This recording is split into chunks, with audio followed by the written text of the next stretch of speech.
Covid काळात अनेक रुग्णांना बेड मिळत नव्हते, त्यामुळे रुग्णालयामध्ये अनेक ठिकाणी स्थलांतर देखील करावं लागत होतं। मात्र पाहायला गेलं तर ज्या बेडची आवश्यकता आहे तेच बेड आता ठाणे महानगरपालिकेचे या ठिकाणी धूळ खाताना पडताना आपल्याला पाहायला मिळत आहे। या ठिकाणी असणारे व्हेंटिलेटरसाठी लागणारे जे चांगले बेड आहेत ते देखील आणि जे साधे बेड आहेत ते देखील या ठिकाणी ठाण्यातील कोविड पार्किंग प्लाझा या ठिकाणी धूळ खाताना पडताना आपल्याला पाहायला मिळत आहे। मात्र याच खाटांचं आता पाहायला गेलं तर कळवा रुग्णालयामध्ये ज्या पद्धतीने रुग्णांना बेड लागणार आहेत त्यानुसार ते याकडनं स्थलांतर देखील करणार असल्याचं आरोग्य अधिकाऱ्यांकडनं सांगण्यात आलेलं आहे।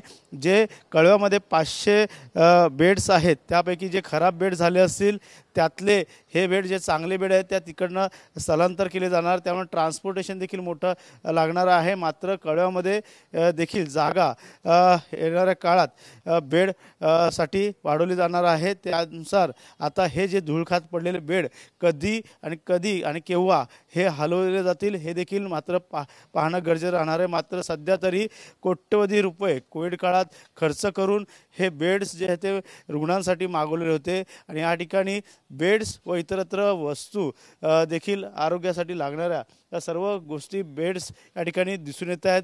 त्यामुळे नक्कीच मोठ्या प्रमाणात कोट्यवधीचा ज्या बेड्स खरेदी केले होते, साधे बेड्स असतील त्याचबरोबर व्हेंटिलेटरसाठी लागणारे बेड्स असतील, हे सर्व बेड ठाण्यातील कोविड पार्किंग प्लाझा या ठिकाणी धूळ खाताना पडताना आपल्याला पाहायला मिळत आहे। त्यामुळे नक्कीच ठाणे महानगरपालिकेच्या या कोट्यवधी रुपये खर्च करून बेड्स ज्या पद्धतीने मागवले होते ते कुठेतरी आता वाया जातील का, या काही ज्या मोडकळीस आलेले बेड आहेत ते या ठिकाणी आता भंगारात देखील विकले जातील का हे देखील पाहणं गरजेचं राहणार। मात्र अशा प्रकारे मोठ्या प्रमाणात रुग्णांना बेडची आवश्यकता असते आणि त्यांना असे चांगले क्वालिटीचे बेड या ठिकाणी जर धूळ खात पडत असेल तर कुठेतरी ह्या महानगरपालिकेच्या अशा या भोंगळ कारभाराला पाहणं गरजेचं राहणार की या ठिकाणी ज्या पद्धतीने कोविड काळात अनेक बेड्स व्हीलचेअर्स असतील या ठिकाणी लागत असतात, मात्र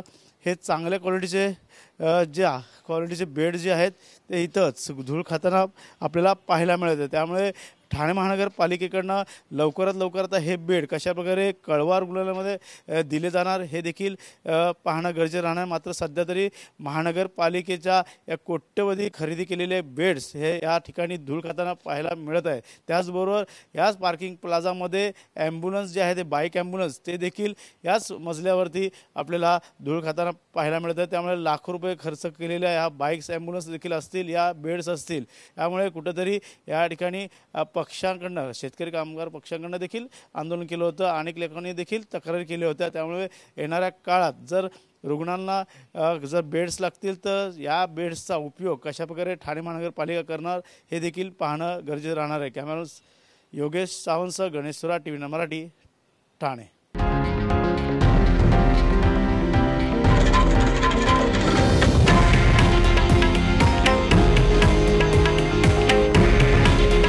हे आहे देशातील नंबर 1 न्यूज नेटवर्क आणि आपण पाहत आहात TV9 मराठी।